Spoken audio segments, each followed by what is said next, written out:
વિદ્યાર્થી મિત્રો, આપણે ફરી એક વખત આજે યુનિક એકેડમીમાં દરેક મિત્રો અને વિદ્યાર્થીઓનું સ્વાગત છે. આજે આપણે એક નવા ટોપિક રાષ્ટ્રીય પ્રતીકો, બરાબર, આપણે લાસ્ટ વિડીયોમાં પણ જોયું હતું. હવે એના વિશે આપણે આગળના ટોપિક પણ વિશે જોઈશું, બરાબર. કેમ કે બંધારણ કોન્સ્ટિટ્યુશન એ દરેક એક્ઝામમાં પૂછાતા ક્વેશ્ચન હોય છે અને સૌથી વધારે માર્ક્સ તમે રિકવર બંધારણ કોન્સ્ટિટ્યુશનમાં કરી શકો છો, બરાબર. તો આજે આપણે એક નવા ટોપિક સાથે ફરી રીતે રાષ્ટ્રીય પ્રતીકો, જેમાં આપણે લાસ્ટ વિડીયોમાં અમુક પોઈન્ટ જોયા હતા.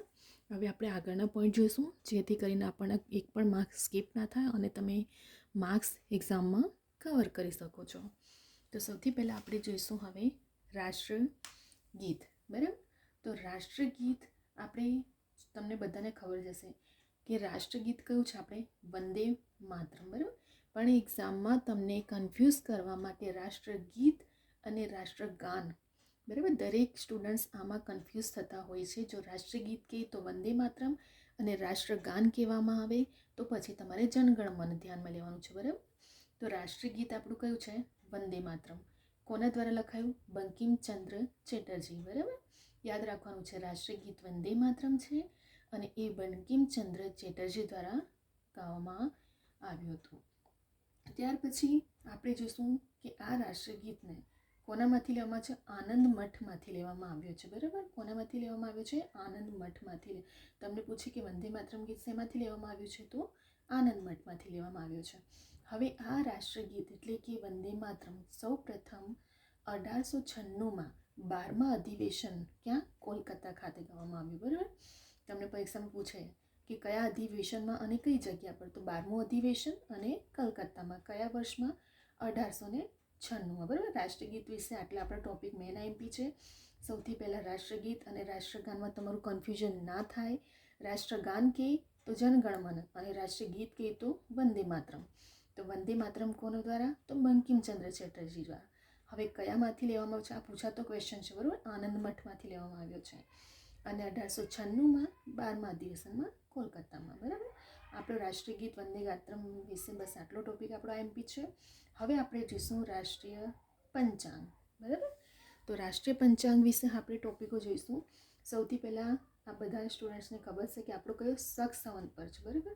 કયા વર્ષમાં ઈસવીસનમાં સ્વીકારવામાં આવ્યો હતો સખ સંવત? તો 78માં, ઈસવીસન 78માં, બરાબર. રાષ્ટ્રીય પંચાંગને સખ સંવત ઈસવીસન 78માં તેનો સ્વીકાર કરવામાં આવ્યો હતો, એટલે કે શરૂઆત કરવામાં આવી હતી. હવે તમને એક્ઝામમાં ઓપ્શનમાં પૂછે છે કે ચૈત્ર મહિનો, ક્વેશ્ચનમાં, બરાબર, ચૈત્ર મહિનો એ પ્રથમ મહિનો ગણવામાં આવે છે આપણો સખ સંવતનો. કયો મહિનો? ચૈત્ર મહિનો, બરાબર. હવે પ્રથમ દિવસ હોય તો 22 માર્ચ અને લીપ યર હોય તો 21 માર્ચથી ગણવામાં આવે છે, બરાબર, રાષ્ટ્રીય પંચાંગમાં. હવે આ રાષ્ટ્રીય પંચાંગનો સ્વીકાર ક્યારે કરવામાં આવ્યો? તો 22 માર્ચ 1957માં સ્વીકાર કરવામાં આવ્યો, બરાબર. તમને આ ડેટ યાદ રહેવું જોઈએ, યર્સ ભૂલાવવું જોઈએ. મોસ્ટલી આ ડેટના ટાઈમિંગ પૂછાતો હોય છે પરીક્ષામાં અવારનવાર, બરાબર. રાષ્ટ્રીય પંચાંગ આપણું કયો છે? સખ સંવત પર આધારિત છે, ઈસવીસન 78. આ મોસ્ટલી દરેક ક્વેશ્ચનમાં પૂછાયો છે પાછલા વર્ષમાં, બરાબર. તો યાદ રાખજો, સખ સંવત ઈસવીસન 78માં. કયો મહિનો પ્રથમ? તો ચૈત્ર મહિનો પ્રથમ. હવે જો લીપ વર્ષ હોય તો 21 માર્ચ અને પ્રથમ દિવસમાં નોર્મલમાં હોય તો 22 માર્ચ, બરાબર. અને એનો સ્વીકાર 22 માર્ચ 1957માં સ્વીકાર કરવામાં આવ્યો. હવે આપણા બે ટોપિક ક્લિયર થઈ ગયા. એક છે આપણો રાષ્ટ્રીય ગીત અને બીજો આપણો રાષ્ટ્રીય પંચાંગ, બરાબર. હવે આપણો ત્રીજો ટોપિક છે રાષ્ટ્રીય પ્રાણી વિશે, બરાબર. રાષ્ટ્રીય પ્રાણી બધાને તમને ખબર જ હશે કે આપણું રાષ્ટ્રીય પ્રાણી વાઘ છે, બરાબર. હવે એનું નામ શું આપવામાં આવ્યું છે? કે પેન્થેરા ટાઇગ્રીસિનિયસ, બરાબર. આ તમારું પૂછાતો ક્વેશ્ચન છે, તો તમે થોડું ધ્યાન રાખજો, બરાબર. હવે આપણે આ પણ પૂછાય છે, આ હું તમને મોસ્ટલી એ જ પોઈન્ટ હાઇલાઇટ કરીશ કે જે એક્ઝામમાં પૂછાયા છે પાછલા પેપરમાં અને જે પૂછાવાની ફૂલ ચાન્સીસ હોય છે, બરાબર. તો કયા વર્ષમાં આ પ્રોજેક્ટ ટાઈગર અવારનવાર પૂછાય છે, બરાબર. કયા વર્ષમાં પૂછાય છે? આ ઓપ્શન 1973માં, બરાબર. રાષ્ટ્રીય પ્રાણી આપણું વાઘ છે, એટલા માટે એના પણ ક્વેશ્ચન મુકાતા હોય છે. કયા વર્ષમાં? 1973માં પ્રોજેક્ટ ટાઈગર મુકાયો. અને આપણું જે રાષ્ટ્રીય પ્રાણી વાઘ છે તેમાંથી આપણી જે પ્રજાતિ અહીં જોવા મળે છે તે કયો છે? રોયલ બેંગાલ ટાઈગર, બરાબર. રાષ્ટ્રીય પ્રાણીમાં આપણું આટલું ટોપિક આઈએમપી છે. વાઘ, જેનું નેમ પેન્થેરા ટાઇગ્રીસિનિયસ આપણા અંદરમાં છે. હવે તે પ્રોજેક્ટ ટાઈગર 1973માં આવ્યો પ્રોજેક્ટ માટે, વાઘ માટે. અને આપણા ઇન્ડિયામાં મોસ્ટલી જોવા મળતો છે તે રોયલ બેંગાલ ટાઈગર, બરાબર. આપણા રાષ્ટ્રીય પ્રતીકોમાં રાષ્ટ્રગીત આપણું વંદે માતરમ, બરાબર. રાષ્ટ્રીય ગીત વંદે માતરમ, રાષ્ટ્રીય પંચાંગ સગ પર આધારિત છે અને રાષ્ટ્રીય પ્રાણો આપણો ભાગ છે. હવે આ 3 ટોપિક આપણા અહીં ક્લિયર થઈ ગયા છે.